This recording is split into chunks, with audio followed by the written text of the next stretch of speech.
سلام برادر جان، حالت خوبه؟ سلامته؟ چه خبر آقا؟ برادر جان مامورن جبته. مامور هنو بازداشتن. پرونده هم زاهدان تشکیل بوده هم ایران شهر تشکیل بوده. بعد 10 نفرم بازداشتن. زیم پس هیدر شلبور کی پس براسه یوسف شهید یوسفی پیسم.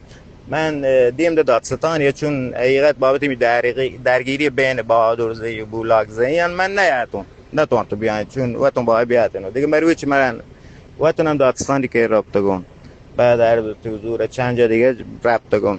آقا هیچ شبهه ای ممانی برای شما چون خیلیش دوستان خاصه یهان باشن.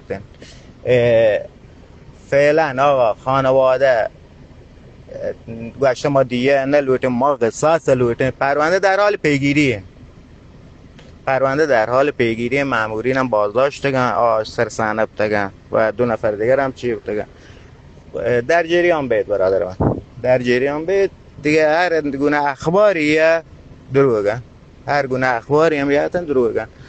انشالله حل بیتن و امیدواری که آقا هر کس تخلفی کن فرقی نکن، چه من به چه ماموری بی چه شخصی بی، هر که بلوتی امنیت مردم رو به هم جنته باید جوابگو بیتن.